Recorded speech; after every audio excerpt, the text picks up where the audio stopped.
Okay, so welcome everyone. Full house, I'd like to see that. My name is Ahson. I guess you're here because you're interested in contract management. How many of you were at the product keynote? Everyone? Yeah, good. So I guess you guys saw the demo that I gave, and that was maybe a teaser for you to come take a look at what we have. How many people are here that are actually with a customer or from a customer? Okay, a few of you. And the ones from a customer, how many of you are business folks that actually deal with contracts? Anyone? Just a few. Okay, so everyone else are what, partners? Or Alfresco? Yeah, a couple of you. Okay, so this is a business track. We're going to be focusing more on the use cases and the end user app in more detail and the flows. I can take some questions about configuration, but we're not going to be getting into that in this session because it is a business track session.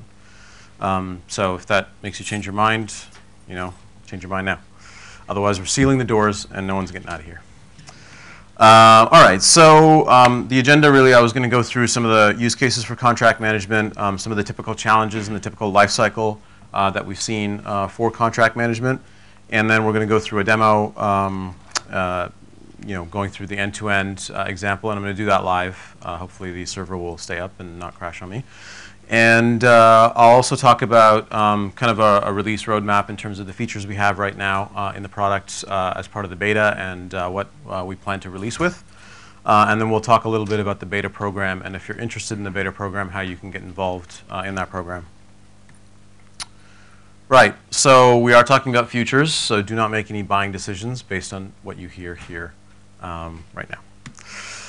So in terms of use cases, there's some customer segmentation I wanted to go through first. So the first is, we've been looking at different areas of the contract management process and where it's actually used. And one of the things we learned was that in the government space, how many of you from government? Anyone? At least in the US, in the government space, what we've seen is the contract process is part of a larger process called the acquisition process, or the acquisition and planning process. And that is not something that we're going to be addressing with this particular solution. In the government use case, that's not always the case because that's really, in the US, it's really specialized around federal and kind of the defense intelligence use cases. Kind of the state local ones are more standard commercial type of applications. And I'm not sure how it is in the UK or European governments, if it's similar to commercial or you kind of have that idea of the acquisition process. I'd love to learn more. So if you are in the government, I'd love to chat with you more about that. But really, our focus is on contract management and not the ancillary processes kind of surrounding contract management.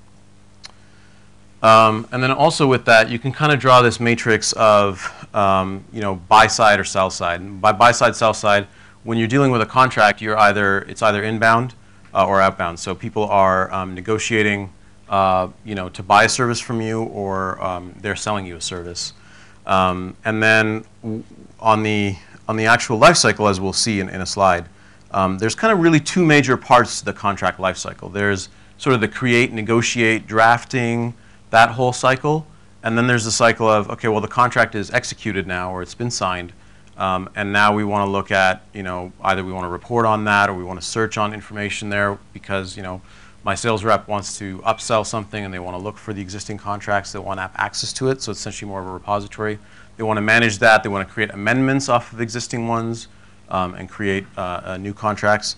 So the focus for our V1 of the contract management app is really in the upper half. So we're focused more on the create, negotiate lifecycle, more on the buy side and sell side of the create, negotiate lifecycle. That's not to say we don't have any features available for the second half of the lifecycle. But it's really more around the availability of search, full text search, and some basic kind of, I guess you could call reporting or filtering. So looking at that life cycle, this is kind of another or a more detailed view of it. And on the right-hand side, which is the white side, is kind of that create, negotiate life cycle that I'm calling here contract creation. And contract creation really starts from the initial request. So somebody initiates a request for a contract. That may be somebody in sales, that may be somebody in your marketing department. Whoever actually needs that contract will initiate a request. And then that goes into typically a centralized pool of either a legal team or a contract administrator team, somebody who deals with contracts on a daily basis. And so they'll actually draft the contract language based on the requirements. They may send that out for review to their internal stakeholders. Then there's a process of negotiation where, once it's ready to be sent out to the client or the third party, you'll go back and forth and negotiate that. Now, of course, this is all different depending on the customer that you're dealing with. It's also different depending on the type of contract you're dealing with. So an NDA, for example, is a typical contract that we don't see negotiated in this fashion. And the way that we're approaching this problem is we're trying to make the lifecycle configurable so that for each contract type, you can go in and configure up what of these steps are actually involved in your process and which these steps are not. So this is a general kind of stereotypical view or archetypal view of a contract negotiation lifecycle, but it doesn't have to be this for your use case. So there is an element of configurability there. And then once the contract is signed, this is typically in business speak referred to as execution or contract execution, then sort of the other part of the lifecycle takes over, which is more around contract curation as opposed to creation. So here, we want to publish the contract or archive it somewhere.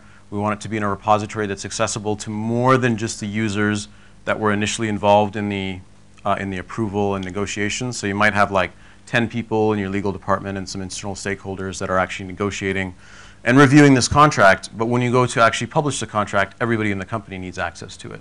Or 100 of your sales folks need access to it. So there is potentially a different set of users that need access to that. And with that, they need the capabilities of being able to search, whether that's on the metadata, filter, or full text. So make that available. There may be other things that are interesting, like analytics. If I want to be able to get metrics into my contracts in terms of amounts and types, or in terms of the actual negotiation lifecycle, like how long does it take me to close a deal for a particular contract type and identify bottlenecks. That's also something that people want to look at. And then also renewal. So once the contract, contracts have typically a life. That might be a year, it might be several years, it might be months. But at the end of that, they typically want a reminder or notification and then the ability to renew that contract. Any questions about this before I move on? Okay. So in terms of the demonstration that I'm going to go through, it's going to be focused more on the creation lifecycle. And so this is the creation workflow that I'm going to walk through, so, or a typical workflow. So I, as a contract initiator, I'm going to request a new contract, and I'll enter some form to fill out what the details of that contract is. And then that gets forwarded on to somebody, for example, in my legal team. And again, this is configurable on who would actually receive this contract request. But they will go through drafting the contract, and then you have an internal review process, potentially an external review process, and then we would get to the execution or the sign phase. And you could have cycles of these things. So you could have multiple internal reviews or multiple external reviews or an internal and external review, which basically means in the negotiation process, it's kind of like there's a loop where you review the contract language internally, then you send it out, they will do the review, and then that may affect, their comments may affect something internally, which may kick off another internal review. So there's this process of negotiation that happens there. And once the contract is then signed, then we close the contract, we update the metadata, to update its state, and we publish it and make it available for searching and finding and whatnot. So without further ado, I would jump into, unless there are any other questions, I would jump into the contract demonstration. So very basic question. Mm-hmm. Is contract management a separate module in Alfresco? Yeah. Okay. So the question was, is contract management what we're building here? Is it a separate module within Alfresco? So I guess from a licensing product perspective, we're working some of those things out, but I can tell you that it will be a separate module from Alfresco 1. The other thing that you should know is that the V1 product is a cloud-only product, and it is not connected to Alfresco 1.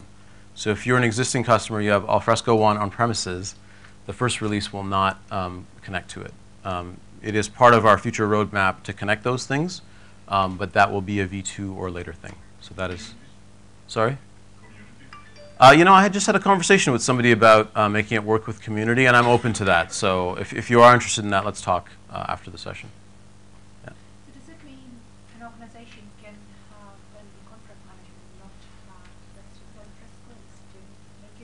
Yes, that's right. So the question was, can an organization have the contract management app without having Alfresco 1 and make it work? And that's correct.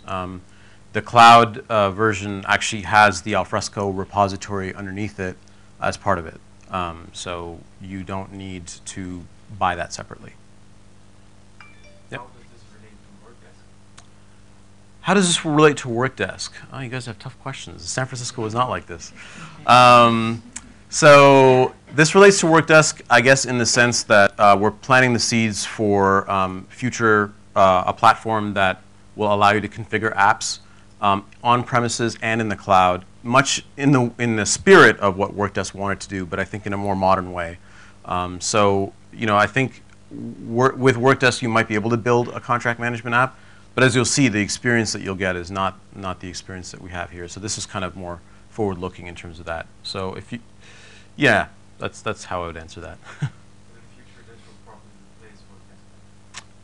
This would be a next-gen sort of way of looking at Workdesk, but it's a little further off than today. It's not immediate. Today we're focusing on contract management, and we're building out the platform for that, laying the foundation for that.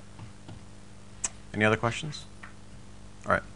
So this is the scenario that I gave in the product keynote, which was Jenny's our legal person. She has a bunch of needs. Franco is our counterpart in the Newton side, and Stefan is going to sign. I'm going to actually take you through a little bit more of an expanded view.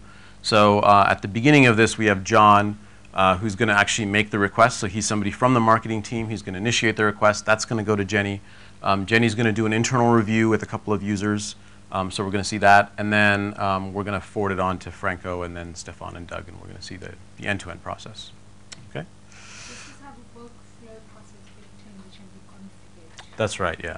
So the picture that I showed you here is the kind of the out-of-the-box workflow that's configured. But you can configure it for different contract types differently.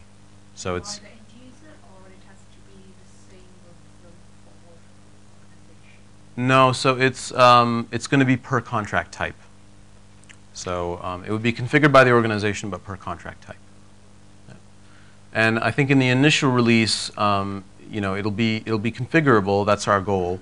I think in subsequent releases, you'll see us shift the persona of who can actually configure it more to the business user. But in the initial release, it may require some consultancy or a partner to assist with it. Yeah. Okay. So let me go to my browser. And let's hope that this is working. All right. So I'm going to log in as John. And John is our marketing lackey, I guess, for lack of a better term. And he's going to initiate a request. And you can see here that he has a number of contracts that he's already been working with or that he's already initiated. You can see their states off to the right here.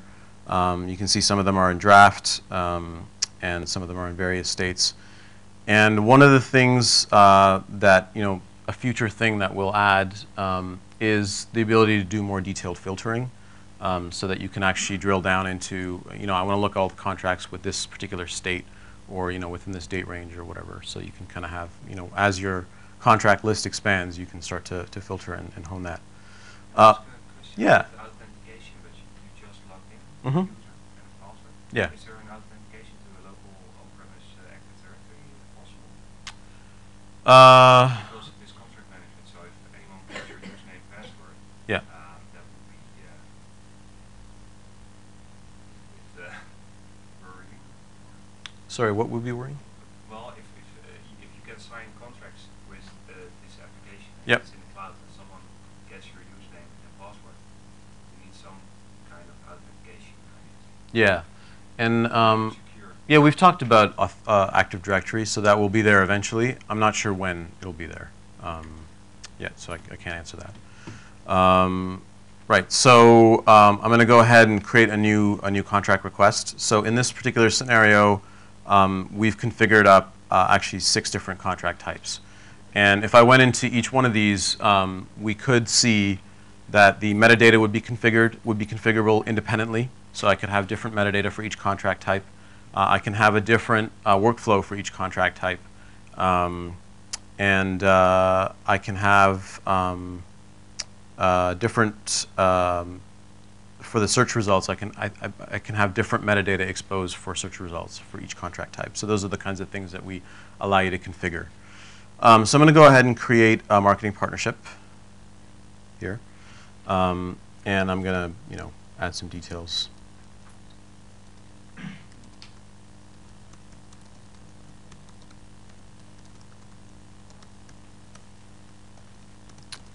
And that's for Newton F1. So there's a bug here with the widget, which I think may be fixed in a later build, but I didn't do a pull of the latest code. So, and I'll add some dates here. And so one of the things you'll notice here is that obviously we're filling in this form, and where did this form come from? So this form actually is coming from the configuration for this particular contract type. So we set up the data that a marketing partnership has. And with that, I can, as a user who's initiating a contract request, I may need some additional information potentially. Maybe I can't fill out this form. Maybe I need to add some other documentation later. Maybe I'm not ready to submit it yet. So I can save this and come back to it later. So this is kind of like a working drafts thing where I can go in, save this, and then you can see that this contract is still in draft, and I can come and complete it later. I also have a Files tab here, and this is kind of to manage the attachments associated with the contract. And so one of the other things you'll notice is that there's kind of these two levels when you're dealing with contracts. There's the contract package, which is the actual agreement or the deal that has some metadata, et cetera, associated with it. But there's also individual documents that make up that contract. That includes actual contract documents that need to be signed. So there could be more than one. There could be an agreement as well as an amendment that need to be signed. And there could be some reference information. So for instance, we might have a proposal that actually kicked off this whole deal, and we may want that to be part of the package here so that internal reviewers can have access to the proposal so that, for example, lawyers or anyone else in the process can refer to that proposal to see if there was any sidebar or other agreements that were made to make sure that that's tracked as part of the contract. So I'm going to go ahead and add a proposal document. And that'll upload the contract. We have a transformation engine embedded here, so it's going to go ahead and do a transform.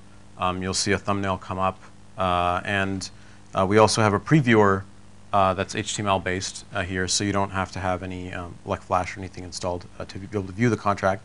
So we can go in, we can see the contract, we can go in full screen. One of the things we've done here for the more technical audience is we've integrated something called Aspos, which is a library that does Word sort of transformations, and they're quite good in terms of the fidelity. So one of the things you'll notice if you use Alfresco 1 and you're using the out-of-the-box transformation with LibreOffice, sometimes the fidelity is not so good. You'll get indentations where there shouldn't be indentations in the preview and whatnot. And so we've addressed that with the Aspos integration here. All right. So I've updated the proposal documents. I'm actually ready to actually send this off. So I'm going to go ahead and submit this for review. So I get that notification that this has been sent off, and you'll see that the status has been updated of the contract to legal review. And this particular workflow is configured so that it goes to the legal department in the legal review step, which is the next step. So I'm going to log out and log in as Jenny, who's our legal person, and she's going to see, hopefully, a task in her inbox that's for this particular contract that I just submitted.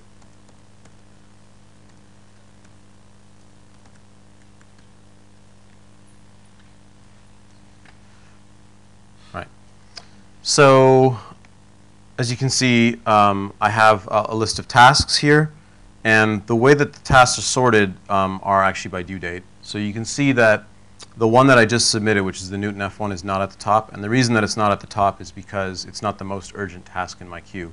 I have one that's actually due in 29 minutes. But if we go through here, we'll see that the one that I just submitted, the Newton F1, is due in 3 days. And again, that's a configuration on the workflow. So we configured for this particular workflow that the legal review step needs to be returned in, or needs to be processed within 3 days. And so that's what's happening there. So I'm going to open up that task, and that gives me access to the view of the task. And the view of the task here is essentially showing me the metadata, showing me the contract information in terms of the documents that are attached. And it's also giving me several outcomes that I can choose from. And so as an end user, one of the things that we want to add to the structure of a process is the ad hoc nature of some of these business processes. So sometimes you'll, the business user kind of knows where the contract needs to go next. So they'll know whether it needs to go for an internal review or not. They'll know whether it's ready for signing or not. And so we didn't want to build this as a rigid business process where you kind of pre-configure everything and then the user just has to follow the flow, and then it's hard to deal with exceptions. So it's built in these kind of Lego blocks. So one of the things we have here is you're basically seeing that show up here in terms of the different choices I have here. So I can choose as a user what path to take next within that workflow. So I'm going to first add the draft contract that needs to be attached here. That's the first task that I have. So I'm going to go ahead and add a contract document. So I've got my master agreement here. I'm going to upload that. That's essentially a template that I'm using for contracts. And in the future, one of the feedback that we've heard is, it'd be really nice if I could just have a template and just have it pre-associated with each contract type. And so an area where we could upload that contract template and manage that against each contract type so that when I create a new contract, it actually just instantiates that contract template automatically. So that's something that we'll be looking to add going forward. But right now, I've just created this. You can see in the preview. One of the other things we've done here is we've taken the Microsoft Office integration and we've integrated in here. So it's a fairly seamless experience in terms of I click on the pencil icon and up comes my Word document. And I'm essentially in edit mode of the Word document right here. So I'm going to go through and I'm going to pick a clause that I need to, let's say, modify. So maybe one of the things that came through with the request was, hey, this is what the client had asked for. These few clauses need to be removed or whatever. So I'm going to just, before actually sending this out for internal review, I'm going to go ahead and remove this clause. So you can see that the proprietary rights section I'm just going to go ahead and remove. And all I do here is I save this and I close it. And that's going to create a new version back in the Alfresco repository that's underneath this app. So if I was to go then back into the preview mode, then you'll see that there's actually 2 versions of this document now. There's a version that I just created with the red line. You can see the red line here in the preview. And the older version, which I can flip to if I want to, which has the original content. So we're tracking basically every edit and every version that you're making, we're tracking that back in the system. Yeah. Yeah, so the way that we're handling red lines and the way that we've seen it done in the legal industry is red lines and comments happen in the Word document. So yeah, that would include, the revision history would include the comments in the document, yeah. Does it kind of mirror the Microsoft Word editing?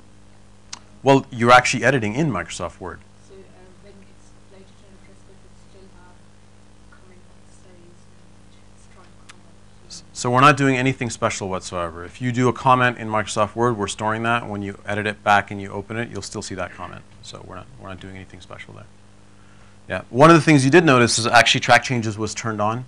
And that's one of the things that we do is when you upload the contract template, we ensure that track changes is turned on. By default, it's turned on? Yeah, by default, it's turned on. Yeah. That's one of the things also we heard in the contract negotiation processes. When this gets sent out by email and whatnot, sometimes people, don't put it on properly, and then you have a hard time kind of figuring out where the changes were. All right, so now that I've added the draft contract, I'm ready to actually decide where this needs to go. So I'm going to send this out for an internal review. I'll do each one of these stages. And at this point, I am going to have a task here to set up that internal review. And this intermediate step where I had to actually open another task, it's something that we're looking at collapsing so that you move straight to this screen as opposed to jumping out and in.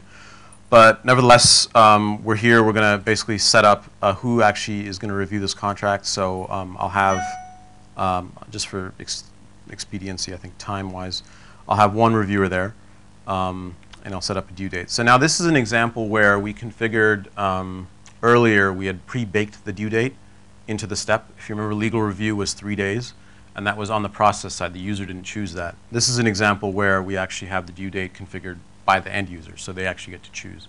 And that's a configuration option that we want to expose in each of the steps, so that you can choose whether you configure in the back end or whether it's exposed to the user. So I'm going to go ahead and start that review cycle. And then this is essentially now a dashboard where I can see updates. So as this user, Asif, goes in and makes his comments and revisions, I will see those comments and revisions come in. I'll also get an email notification as well. But what I'll do is I'll log in as him, and we can take a look at that view quickly.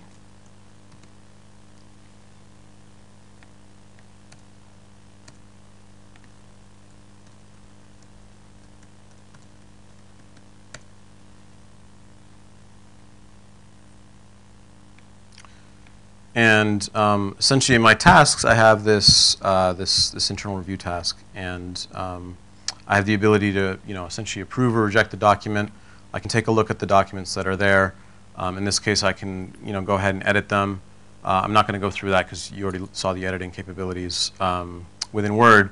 But I can, even the previewer, have a look through the document, and I'm going to decide that this is actually fine. So I'm going to go ahead and approve it. And Asif might be somebody in the marketing department who's actually affected by the clause that we removed, for example. So we might want his approval to make sure that that's all right for him. And if I go back out to Jenny's view,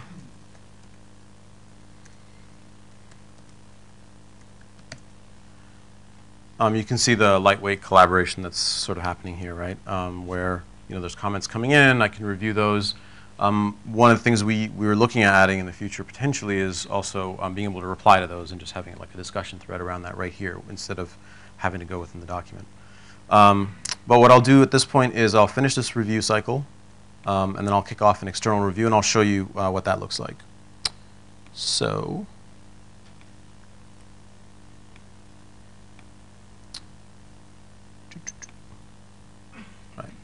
So at this point, I'm going to add some external reviewers, and I'm going to add Franco here as our external reviewer. I can also add a due date here again, and I'm going to send this out. Can you inform the reviewer about what section? Yeah, so you notice there was a message box there, so you can customize that email. You can basically point them to what section is relevant for them or what you want them to be looking at that way. And is it integrated with? Sorry? Oh, sorry. The question was, can you let the external reviewer know what section you want them to look at? And so the response was around the email box that was there that you can let them know that way. Send email into the Outlook, or the user will have to log into that? It sends them an email via Outlook. That's something that has to be configured. In what way? See, is it an automatic flow that providing a reviewer? Yeah. And, send for review It will send an email. Yes. Yes. Or do I have to have that configuration in place as an admin configuration? Right now, it's standard. Like, if you send a task to someone, it'll send them a notification with that. Yeah. Sorry, I just need to go into the mail client that we're using.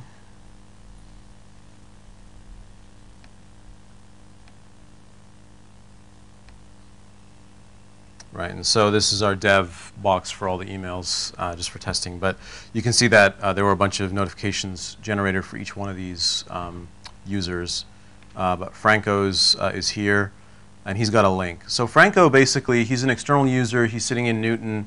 He doesn't necessarily, care about my particular system. He just wants to be able to negotiate on the contract that's sent to him. And so all he does is click on that link. And that's basically a token-based authorization, and that token, there's a time limit. It expires, once the task is completed. But while the task is open, he or she has access to that token. So I click on that, That's authenticated me via that token. So this is very similar to like DocuSign or Dropbox or Box or any of those sharing systems, which is kind of low touch and has a link in email. I can go in and I can download the contract at this point. I can then, once it's taken out, I can then do whatever I want with it. If I have my own system that I use, I want to use emails. In the future, we'll have some kind of nicer or slicker integration where if you're using our contracts app on the other side, then there's like kind of this way to hand over from room to room. But we're not there yet, so this is kind of taking it offline. And one of the things we wanted to do originally was we actually wanted the ability for the third party to go in and edit the contract directly from here. And one of the things we learned was actually they don't want that because that would waive attorney-client privilege. So I see some people smiling there. So actually they want the document out of the system because they don't want the other party to see the internal edits they're making to it before they send it back. So we're allowing them to do that. They can then make their changes and whatnot. They can add their comments in the doc, and then they can upload the revision. And so what we're going to do is we're going to upload something here.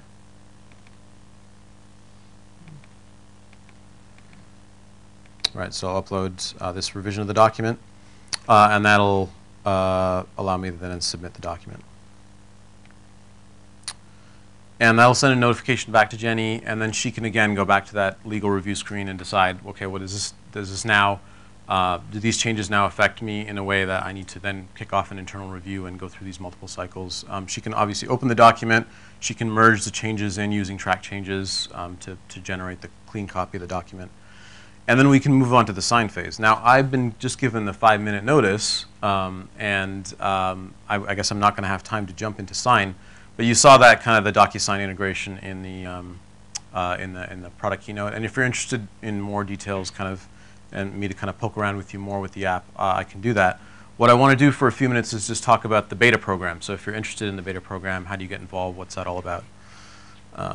So let me just flip back over here. Any questions so far? Yeah.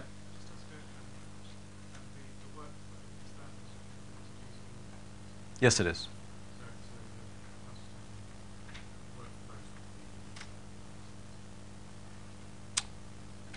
We're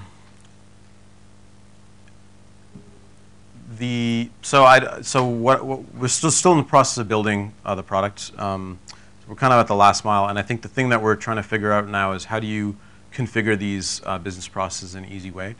I think the foundation of it right now it is activity for each of the individual pieces, but I think we're going to layer on top of activity for the orchestration of all the steps. So ultimately, yes. But I think the editor that we will give you in terms of the configurer will be constrained. So it won't be freedom to do anything with an activity. Yeah.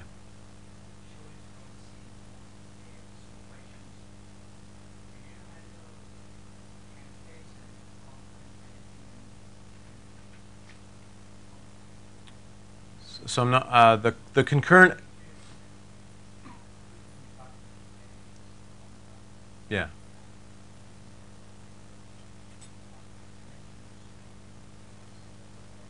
Yeah.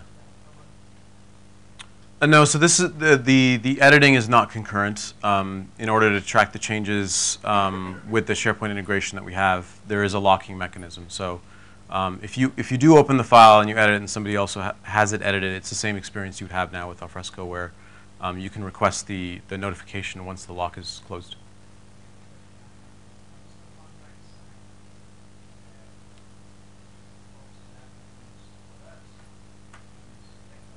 Mm-hmm.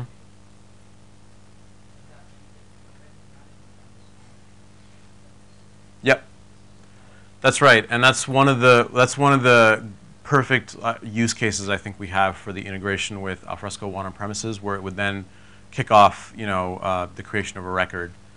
So that's something that you can look forward to in the future once we have the on-premises piece, but it's not something that we're doing for the V1 right now. Okay. Right, so these are kind of the key benefits that we think are there from the V1. So really the ability to close deal faster. The way you do that is just having that streamlining of the process, visibility of each contract and the state for each contract through the negotiation. The fact that we do have a configuration area and a configuration engine that allows you to tailor the process or tailor the metadata to your particular use case. The fact that we don't force you to use collaboration tools that you're not used to using in your process.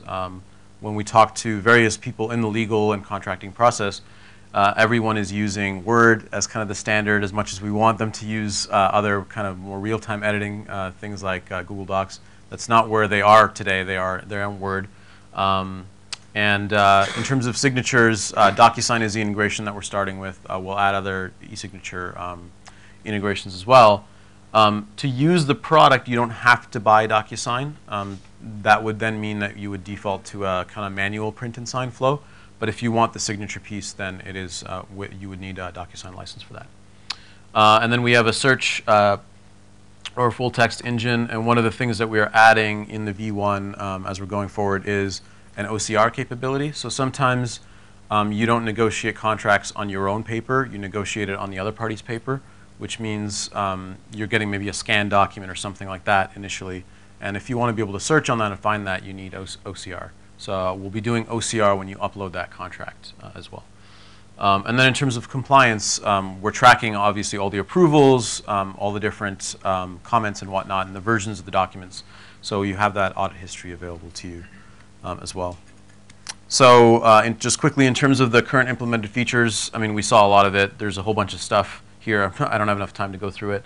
In terms of what's planned, we talked about configurable, more configurable stuff with the activity, workflows, the audit information, contract templates, and OCR, and there's a couple other things that we're adding for V1.